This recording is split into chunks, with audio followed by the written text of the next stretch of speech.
Hi, you get married at 20, and by 40, you're two different people. So, what do you do? Do you part ways? Or you find a way to reboot the entire relationship? This is Couple Tales Life, the colorful shades of grey, and this is Vivek Kapoor.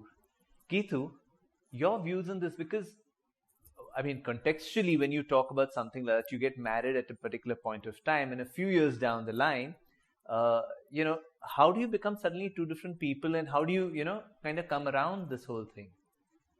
Uh, Vivek, if you're not expecting to be two different people, I would get concerned, to be honest. Because, I mean, come on, you're not going to be the same person that you are at 20 that you would be at 40. Otherwise, there is something so wrong with the way you're living. There's no growth, there is no experience, there is nothing. But I'm just joking. I guess this question which has come from the subscriber means growing as a couple. The thing is, now I want to say this. I was watching. Uh, okay, before that, I want to say that when you get married at 20, and there is a certain list that you follow, that my marriage will be tuck tuck tuck, whatever. There's unity, independent, this etc. And the husband I have will be romantic and humorous and this and this. Now, do you think it's fair to stick to that list even when you turn 40?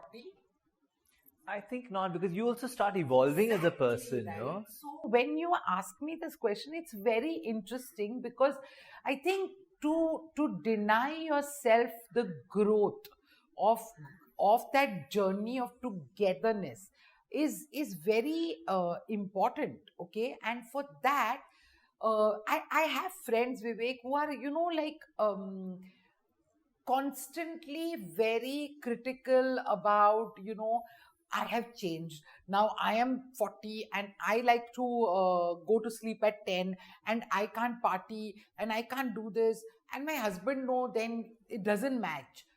Yeah, it's true. It doesn't match. But you know what? The thing is, then either you have to give your lifestyle or you're saying, tell your husband to give up your lifestyle. And how is this going to be sorted? Why should anybody give up the lifestyle? Then those tag comes. But at 40, it is healthier to sleep at 9. It is healthier to drink less. Now that abhi aisa to, I don't know how many layers you'll go on and on and on about who's right and who's wrong, right? So it's, for me, I feel that when you're growing together in this journey, there is a certain a lot of there is a certain acknowledgement of how are we growing, how are we becoming different, how are we becoming mature. Now we've become parents, and you know what, the thing is, these choices are, as a team you'll have to make these choices as a team. But either the individual attack bahut hota hai, like I want to sleep, I lead a healthy life, I don't want to socialize, I have been there and done all that.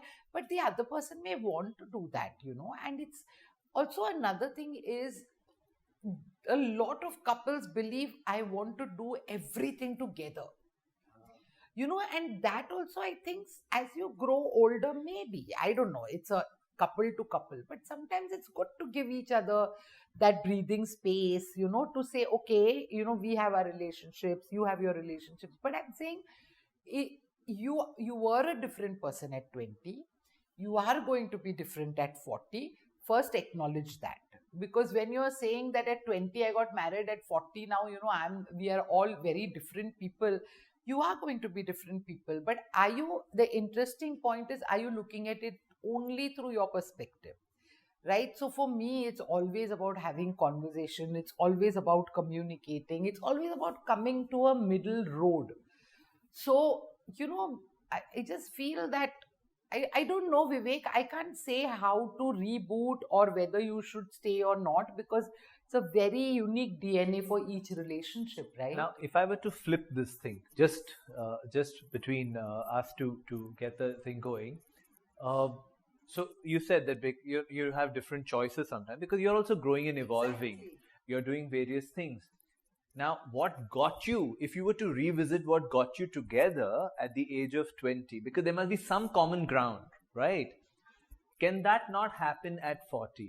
I'm saying that why do we always go back and look for a common ground? Why can't we create common grounds with our evolution, with our relationship, and with our growth? Isn't that the more intelligent way to do it? You remind me of this Hollywood movie called 50 First Dates. You know, Ben Stiller, I think, Yeah. where she has short-term memory. So every day he has to remind her, and then, you know, it's like meeting a stranger for the first time. So you think maybe, I'm throwing this at you, is that maybe if they start discovering new common things or interests together, or what do you think really would work? No, I just think that just don't have the same list and expectation from your marriage that you have even yesterday. Between yesterday to today also, hoping something must have changed. Of course, the bigger things, about parenting and all remain the same, but you're getting my drift, right? That, the thing is that I was watching this I like British TV. So I was watching Graham Norton's show. And there was this guy who came on that show, and he was married for around 48 years. So he was an actor. I can't recollect his name right now. So he said, wow, 48 years, and how did you do this? And he said such a beautiful thing. He said that I don't understand when people look for so many things in a marriage. He said, for us, we just decided we'll only look for joy. Oh. It was so beautiful. So now if I say I'm going to look for joy, now that you look for joy in anything and everything, right? So also, I always say, look at yourself. Look at, are you very regimented? Are you very particular? Are you very, very disciplined? And then it's okay to be that, because that's your choice. Are you expecting that out of your husband also and saying, this is the rule, this is what it is, my marriage, I actually met Debu I got married at 30. So at that time, it was quite late to be married. But, from there to now, after almost 23 years, Debu and I are not the same people. We are not. But but I would, like I said, I would worry if we were the same people. But having said that, have our expectations from each other changed? Definitely. I remember when we got married, I still do, I have a very strong set of friends. He has a very strong set of friends. And our fight is to be, you want to be with your friends, you're not allowing me to go to my friend. Now from there to today, where I'm actually really, really very fond and good friends with his friends. Now, there is an evolution. Yes, it started. But I can't go on. And in that way, there are so many things that have happened because you're not 20. So are you telling me that from 20 to 40, both of y'all are not... And then if there is so much of separation between the two of y'all, then first figure out, do you want to work on it? Okay. And then in that, what is your role that you're playing? What is it that you're correcting? Because really, pehle andar jhako, look inside yourself and do this. But just to have a list and then say, my list will not change, but I am going to change. And the spouse is going to change, but the list will not change. It's just not, I don't know, it's not in harmony with each other, right? I think what I get from what you're saying is that any relationship or situation, when the environment is evolving, everything else is evolving. So then why expect the same or be stuck in the past? Correct. Like for instance, Vivek, that the romance that you have in your life when you're at 20 and the romance that you have in your life when you're 40 is different. Now, if you're going to even judge that, oh, you know what, when I was dating, you would get me flowers. And when you were dating, you were going back home, it was far more easier. You were not living together. Maybe he doesn't get you flowers. Maybe. So I'm saying that, that whole list, always going back, when we did this. So you either decide to live in the past, right? Or then come to the present and enjoy that growth. Enjoy that wisdom. It is, you're not, especially after you become parents, how much are you actually talking about each other? Sometimes I seriously tell Debu that tomorrow if Aryan decides to go abroad, we will have to, like, create a new relationship, because it's been so much about buying a house, okay, electricity bill, okay, Aryan studies, his tuitions, his fees, his this, and then suddenly he's gone. And I'm saying, oh my God, now I'll have to reconnect in a different manner with Debu. Now that can either cause the separation, or it can bring us together, right? And a lot of my friends whose children are in that phase are talking about this, that oh my God, like it's funny, but people are buying dogs and saying no, but it's lovely to have dogs at home. Now I'm not a dog person, but I'm saying that is very respectfully a way of saying, okay, life is going to change. Am I going to do something about it? Life is, retirement plan, what there is.